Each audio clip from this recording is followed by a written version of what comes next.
솔직하게 얘기하면 처음에 한 3년은 경평에도 반영하고 한다고 해서 공공기관 인권경영이라고 하는 거를 좀 했는데 이 공공기관 그 인권경영 점수가 별도 항목으로 돼 있는 게 아니잖아요. 다른 항목에 묶여가지고 있습니다.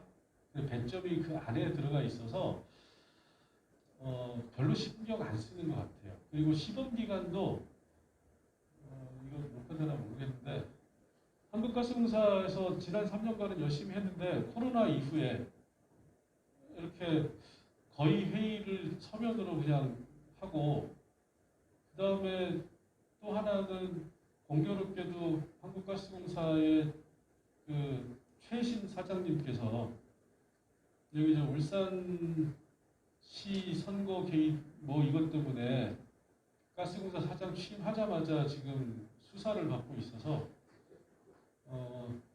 제가 그 관련 담당자분한테 여쭤봤더니 그 회사에 안 오신대요. 서울 사무소에서 재판 준비만 하고 계신다고. 그래서 오히려 사장님이 오시고 나서 인권경영위원회나 이런 게 거의 이루어지지는 않고 있어요. 왜냐하면 사장님이 없을 때는 우리끼리 하면 되는데 일단 사장님이 오셨으니까 사장이 해야 되는데 재판 준비만 하고 계시니까. 그래서 드는 생각이 공공기관은 사장이 없는 게 낫구나. 어차피 그분이 뭐 가스공사 가스의 기억자도 모르시는 분이고 청와대 무슨 산업자원 뭐 비서관 하셨던 분이잖아요. 그래서 굳이 사장을 왜 두지? 공공기관 뭐 이런 생각이 들었는데 자 어쨌든 자 이 인권 경영과 관련해가지고 제도화의 길이 열었는데 의외로 10년도에 기업인권 가이딩 프린시펄이라고 하는 이행 지침이 나온 이후에 11년이 지났잖아요. 근데 갑자기 이제 ESG라는 개념이 확 등장을 해버린 건데 이게 이제 그 전사를 알게 되면 확 등장한 게 아니구나 라고 생각을 하실 수가 있는 거죠. 갑자기 등장한 개념이 아니고 이미 차근차근히 계단처럼 한 단계 한 단계 올라오고 있었다는 겁니다. 그래서 CSR 논의 쫙 하고 한 10년간 지켜본 거예요. 그랬더니 아무것도 기업들이 안 하네? 그러니까 이제 갑자기 국제기금들이 막 등장을 하는 겁니다. 2000년도 초반부터. 국제기금이 딱 등장을 하고 나서 한 10년간 또 지켜보는 거예요. 제대로 하나 안 하나. 안 하네? 그러니까 갑자기 ISO 26000하고 기업인권 논의하고 이렇게 또 갑자기 쫙 2010년도에 등장을 하고 또 한 10년간 지켜보는 겁니다. 안 하네. 역시 안 하네. 그러고 나서 이제 본격적으로 규제라고 하는 제도들이, 법제도들이 만들어지고 있다. 그게 ESG라고 하는 새로운 개념으로 포장되어 나왔다. 그래서 ESG의 직접적 기원은 아까 말씀드렸듯이 이 87년도 브룬란트 보고서의 지속가능 발전이라는 개념을 쓰고 여기에서 이제 ESG와 관련된 개념들이 언급이 되고 구체적으로 2006년도에 유엔의 이 사회 책임 투자라고 하는 거에서 ESG라고 개념을 명확해서 이제 쓰고 있는 건데 이게 2021년도에 오면 ESG라는 개념으로 재등장을 하게 된 거죠. 이제 이 앞에 거는 빠지고 밑에 것만 이제 살아서 이게 이제 등장을 한 겁니다. 그런데 이거를 이제 우리나라에서는 굉장히 새로운 개념인 것 같은데 새로운 개념이 아니잖아요. 그래서 이제 여러분들이 언론 기사나 방송에서 들으면 헷갈릴 거예요. 이게 ESG 경영 얘기하는 사람도 있고 ESG 얘기하는 사람도 있고 ESG 투자 얘기하는 사람도 있고 근데 이 기원 자체가 지속가능 발전에서 일반적인 개념으로 ESG 기업이 어떤 책임을 해야 되느냐 지속가능 발전을 위해서 그래서 환경, 사회, 지배구조라고 하는 세 가지 영역을 얘기했고 이게 이제 UNPRI 사회책임 투자에서는 투자의 원칙으로 제시가 된 겁니다. 그러니까 똑같은 얘기인데 환경, 사회, 지배구조를 잘 지키는 기업한테만 투자하자. 이렇게 얘기가 되니까 이 개념이 ESG 투자라고 하는 개념으로 나온 거예요. 그리고 지금은 이게 지금 강조되고 있는 겁니다. 우리나라의 기업들이나 언론에서 막 얘기하는 이유는 뭐냐면 투자의 관점에서 ESG가 강조되고 있기 때문에 이 개념이 부각되는 건데 자 그럼 ESG 투자는 말 그대로 환경, 사회, 지배구조를 잘 지키는 좋은 기업에게만 돈을 투자하겠다. 어디에서 투자하는 거죠? 주식 투자. 가장 우리가 일반적으로 생각할 수 있는. 자, 그럼 투자를 받는 대상은 뭐죠? 내가 시설 투자도 하고 돈을 끌어오려면 대부분의 상장 기업들이 큰 기업들이니까 주식시장에서 뭐 증자를 하거나 아니면 주가를 올려가지고 그걸 팔아서 뭔가 주식에서 판돈을 가지고 확보해서 투자를 해야 되는데 투자를 받으려는 기업 입장에서 보면 뭐죠? ESG를 지켜야지 내가 투자를 받는 거잖아요. 그럼 ESG 경영이 되는 겁니다. 그러니까 똑같은 얘기인데 누구에게 규제를 하느냐에 따라서 ESG 투자 또는 ESG 경영이라는 개념으로 달라지게 되는 거지 내용은 똑같다라고 생각을 하시면 됩니다. 자, 그래서 이제 이게 이렇게 되는 거예요. 구조가 어디서부터 시작하냐면 SRI, PRI로부터 시작을 하는 겁니다. 책임 투자로부터 시작을 해서 비재무적인 요소, 그러니까 네가 시장에서 매출을 얼마나 올리고 상품을 얼마나 팔았는가라고 하는 건 이제 일반적으로 주식시장에서 다 하는 거잖아요. 상품에 의해서. 재무적인 요소를 고려해서 대부분 투자를 해왔는데 이제는 비재무적 요소를 고려하겠다. 비재무적 요소가 뭐냐? 그게 ESG다. 이렇게 얘기를 하는 겁니다. 환경사회 지배구조를 고려한 투자. 자, 그러면 아니 시장에서 지금은 기업이 기업에게 투자를 하는 것 같은데 기업이 아니면 이제 거기서 첫 번째 나오는 기업이 기업에게 투자할 때 기업이라고 하는 건 금융회사들이 있는 거잖아요. 은행이나 증권이나 뭐 이런 펀드나 이런 거는 걔네들이 왜 이런 투자를 해? 안 하잖아. 안 하잖아요, 실제로. 근데 국가가 움직이는 큰 돈이 있다라는 겁니다. 주식시장의 큰 손, 기관 투자가 중에 기관 투자가가 누구냐? 연기금. 국가의 정책적 지침에 따라서 돈을 운용하는. 우리나라 아까 말씀드렸듯이 국민연금이 지금 가지고 있는 기금 규모가 860조 정도. 그러니까 엄청나게 큰 돈이죠. 자, 근데 우리나라가 전 세계 연기금에서 한 세 번째 국민연금이 이제 규모가 되는 걸로 알고 있어요. 1, 2위가 있고 그 밑에도 굉장히 많은 연기금들이 있다라는 겁니다. 그래서 그런 기금들이 자, SRI라고 하는 것은 사회적 책임 투자, 금융기관이든 누구 돈 가진 애들이 환경사회 지배구조 잘 지키는 기업에게 투자해라고 하는 게 SRI, PRI인데 이거에다가 국가의 규제, 정책과 법제도를 붙여버리는 겁니다. 자, 그러면 이거의 대상이 되는 첫 번째는 누구죠? 연기금이 되는 겁니다. 아주 간단하게. 가장 큰 돈을 가지고 있는 연기금이 투자할 때 ESG 투자해라. 이건 국가가 마음대로 할 수 있기 때문에. 그리고 두 번째로는 투자를 그러면 연기금이 투자하려고 하는데 얘네들이 ESG를 주식시장에 상장된 회사들이 ESG를 잘 지키고 있는지 어떤지를 모르잖아. 그러니까 정책적으로 움직이는 거는 놔두고 일단 ESG 공시를 의무화한다라는 거. 이거 뭐냐? 상장돼 있는 기업들이 예전에 1년 그 사업 보고서를 3개월마다 하잖아요. 연말이든 3개월마다 1년에 한 번 이상은 기본적으로 비재무적인 성과라고 하는 거를 반드시 같이 공시해라라는 겁니다. 이게 이제 법제도로 규제가 들어가는 거죠. 그래서 ESG 공시 의무화라고 하는 것은 환경사회 지배구조와 관련된 비재무적 성과를 공표하도록 공개하도록 만드는 거고, 자 그러면 연기금이 그걸 보고 얘네는 잘했네, 얘네는 잘 못했네, 얘네는 투자 안 해, 제껴버리는 거죠. 자, 이렇게 되니까 기업들이 난리가 난 겁니다. 내 주식에 지금 우리나라 주식시장에서도 해외 기관 투자가들이 차지하는 비중이 적게는 몇 프로에서 많게는 10몇 프로까지 들어와 있어요. 그 돈이 한꺼번에 빠진다고 생각을 해보십시오. 주가가 엄청나게 떨어지는 겁니다. 그래서 지금 언론들이 난리가 난 이유가 거기에 있는 거고, 자 그래서 그러다 보니까 투자를 받으려면 ESG 투자를 하니까 ESG 투자를 받으려면 내 돈이 안 빼이려면 ESG 경영을 해야 되겠다. 이래서 ESG 위원회를 마구마구 만들어서 하고 있는 거죠. 자, 대표적인 사례가 실제로 이게 가상으로 발생하는 이게 아니고 얼마 전에 네덜란드 연기금이 한전 주식 가지고 있던 걸 790억을 전체 매각을 해버렸어요. 시장에서 팔았습니다. 그 이유가 뭐냐? 너네 석탄 발전 주로 하고 있잖아. 환경 안 지킨다. 이유가 딱 이거 하나입니다.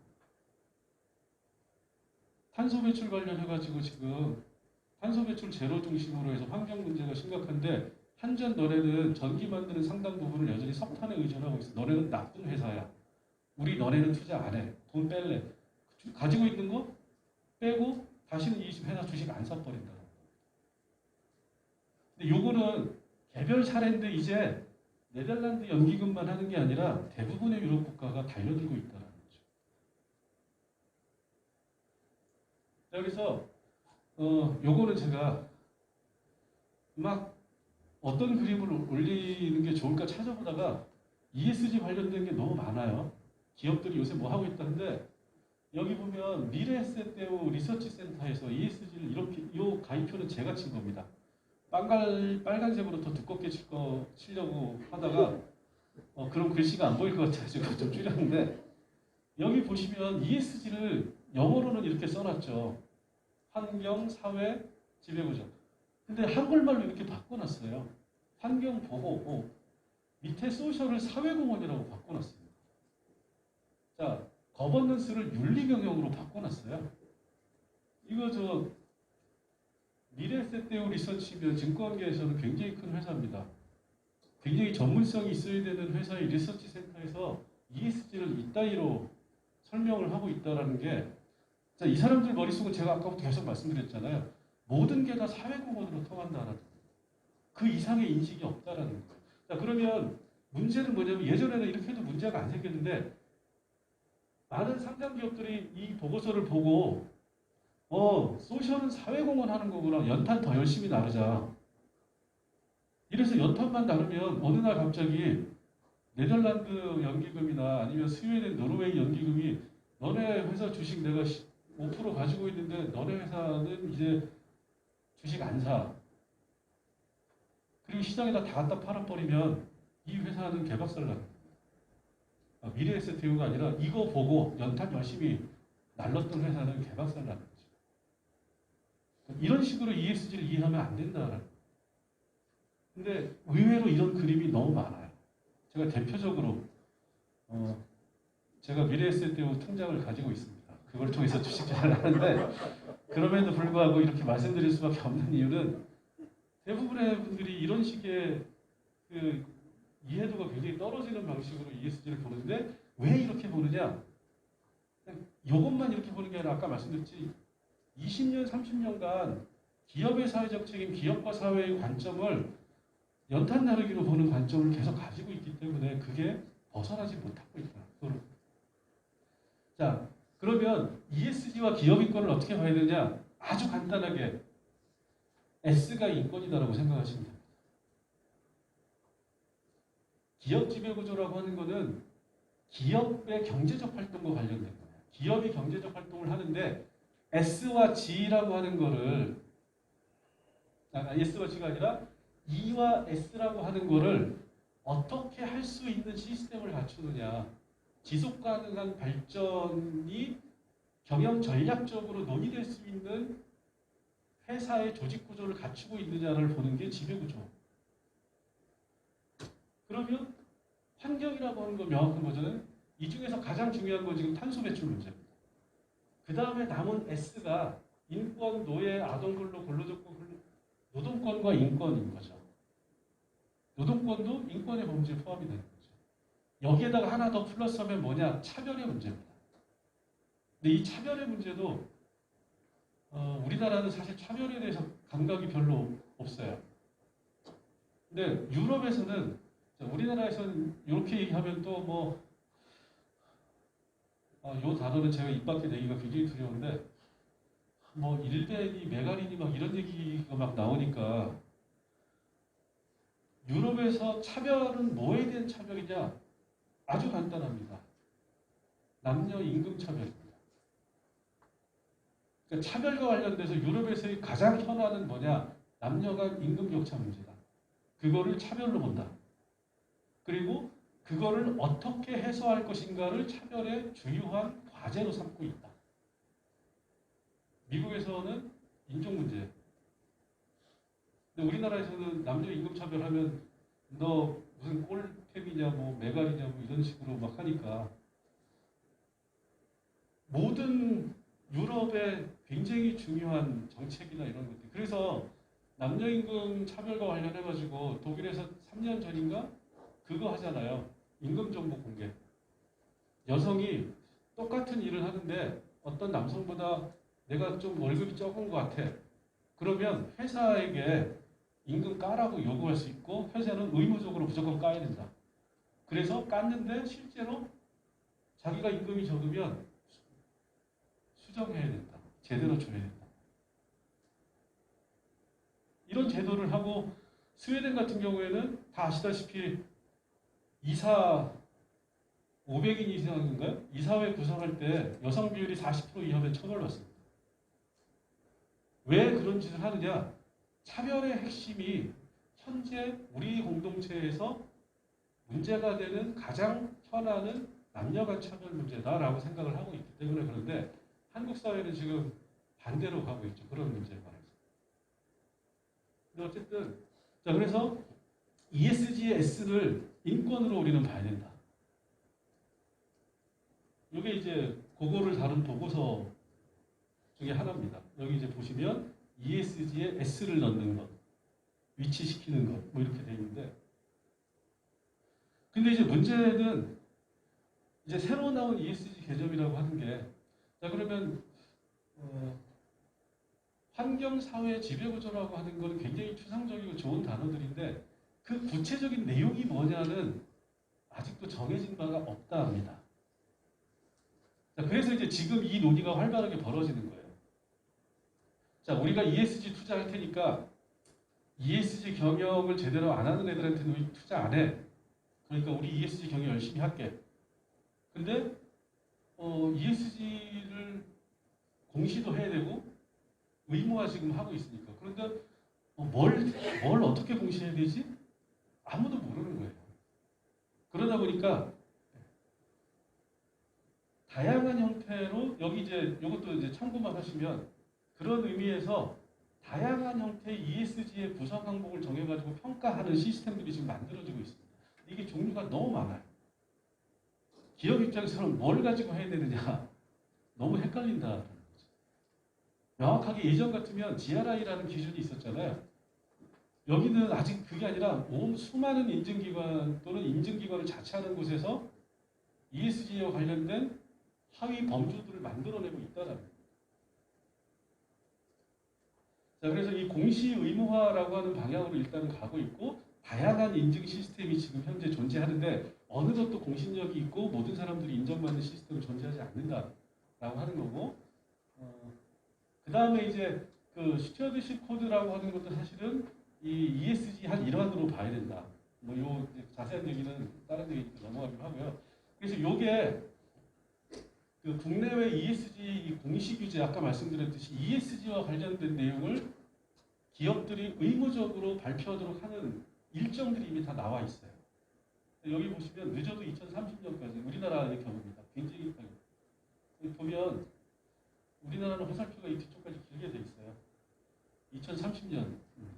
다른 나라는 2021년 정도 이미 늦어도 2025년이면 모든 게 다 끝납니다. 공시 의무화가. 모든 기업을 대상으로 쉽게 말하면 상법을 거쳐가지고 모든 기업이 비재고적 요소를 의무적 공시해야 된다라고 하는 식으로 가고 있다. 공시제도와 관련해서는. 그리고 개별 국가는 이미 시작한 데도 많다. 그렇게 생각을 하셔야 되고 그 다음에 이제 요게 공시와 관련해가지고 다양한 제도들인데 시간이 없다고 하시니까 요건 이제 그냥 참고하시라고 제가 넣는 겁니다. 보시면 될 것 같고요.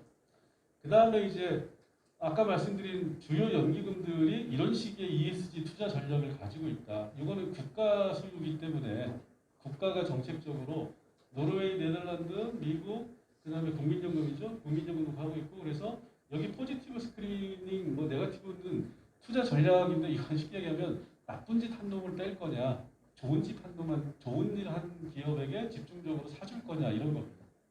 뭐 그런 거니까 어쨌든 이런 방식으로 굉장히 다양한 걸 하고 있고 실제로 지금도 개별 연기금들은 여기 보시면 에어버스 폴리머스를 APG라고 하는 기관 투자가는 무기제조, 무기군수산업 한다, 인권침해한다 이래가지고 제껴버렸다.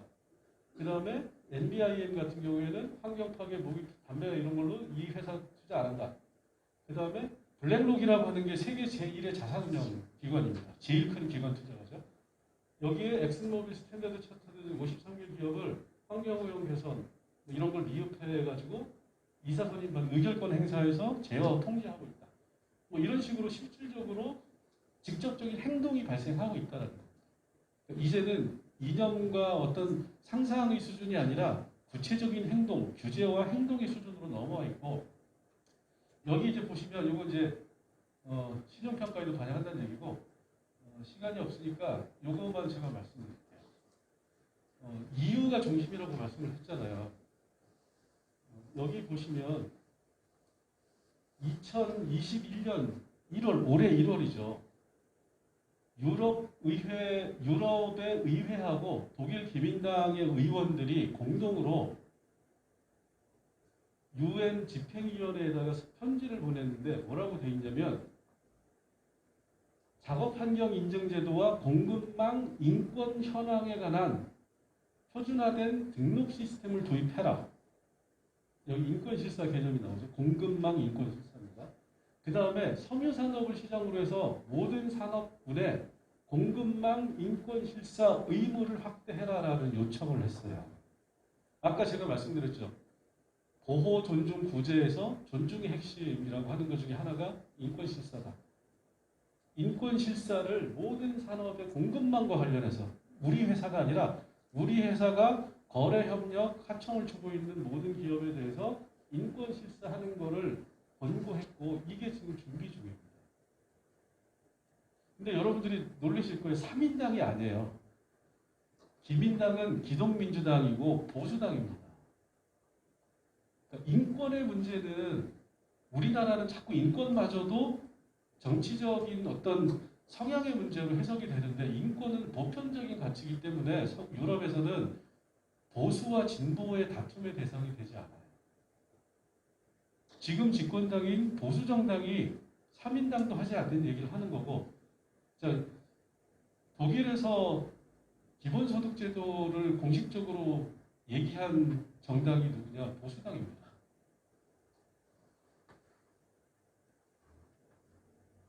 자, 그래서 요거는 굉장히 중요한 내용이고, 아까 말씀드렸듯이 ESG에서 S의 핵심적인 내용이 결국은 인권 문제고, 그 인권은 가치사슬과 관련되어 있는 인권이다 라고 이제 생각을 하시면 될 것 같아요. 그래서 여기가 공급망 실사 의무와 관한 법률이 만들어지는데, 유럽 차원에서 그거와 관련된 쟁점들이 굉장히 많이 있어요. 요거 이제 자세하게 한번 읽어보시면 될 것 같고, 이게 중요한 이유는 EU 차원에서 어쨌든 간에 이 제도화되면 EU에 가입되어 있는 모든 국가는 그걸 국내법에 반영해야 됩니다. 자, 그러면 법률이 만들어지면 국내법으로 적용돼서 법제화가 된다. 실질적인 규제가 된다는 거죠. 그래서 여기 이제 그 내용들을 한번 읽어보시면 될 것 같고, 자, 이런 구조가 된다. 국제규범이 있었는데 ESG를 포함해가지고, 자, 이게 이제 선제공 중심으로 확산이 돼서 누구를 때려잡느냐? 말을 이렇게 해서 죄송합니다. 다국적 기업을 대상으로 하고 있다. 그럼 다국적 기업 자체를 대상으로 하는 게 아니다. 다국적 기업의 거래 및 협력 업체를 대상으로 한다. 그러면 우리나라 기업도 대상이 될 수 있다. 그러니까 예전에는 거기 저 옷 300벌 얼마 이렇게 오더가 들어왔는데, 옷 300벌 너네 인권침해 하니? 인권실사 했니? 지속가능 보고서 발간했니? 체크하면 옷 300벌 오더 이렇게 된다는 거예요. 이런 식으로 뭐 당장 내년은 아니지만 2년, 3년, 5년, 10년 안에 이런 방식으로 바뀔 가능성이 크고, 왜? 법제화되고 있기 때문에. 그게 ESG가 갖는 의미다. 자, 마지막으로 제가 아까 얘기한 거죠. 우리나라에서는 제가 앞에 이렇게 말씀드렸는데, 사회공헌 우리나라 이것만 해왔다라는 거예요. ESG 나왔는데 사회공헌 하에서 뭐 했느냐? 연탄만 날랐다라는 겁니다. 극단적으로. 근데 제가 걱정하는 것은 ESG 해놓고 또 우리나라는 세계적인 스탠다드나 세계적 흐름은 전혀 다르게 가고 있는데 또 연탄만 날아다가 대박살 날 수 있다. 그걸 조심해야 된다라고 하는 거고, 여기 보시면 삼성전자 임직원 저 이거 보고, 아니 회사가 하는 거지. 자, ISO 26000은 조직에게 적용되는 겁니다. 삼성전자가 자기네 홈페이지에 임직원들 개인의 사회공헌 활동을 적어놨어요. 이건 정말로 시대착오적인, 삼성전자마저도 이 정도 수준밖에 안 된다. 열심히 연탄 다루는 거잖아요. 너무 많아가지고 어떤 사진을 골라야 될지 모르겠거든요.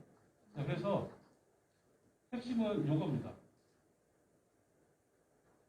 삼성전자에서 사랑의 연탄을 나누는 사회공헌 활동을 했는데 다른 쪽에서는 삼성전자 반도체 공장에서 수많은 노동자들이 백혈병으로 죽었다라는 거예요. 죽어가고 있는 거예요. 자, 그럼 이 두 가지를 우리가 어떻게 봐야 되느냐? 우리나라에서는 이런 식으로 CSR 기업인권 해왔다라는 거죠. ESG도 이런 식으로 할 거냐라는 겁니다. 자, 그래서 결론은 뭐 마음대로 하고 싶은 대로 해봐라. 여태까지는 계속 도망 다녔는데 계속 도망 다닐 수 없는 막다른 골목이 가까워 오고 있다. 정면으로 ESG라고 하는 기업인권이라고 하는 걸 받아들여서 체질 개선을 하지 않으면 더 센 놈이 올 거다. 그때는 결코 도망 못 가고 나중에 준비한 대가를 치르게 될 거다. 네, 조금 시간이 지체되는데 여기까지 하도록 하겠습니다.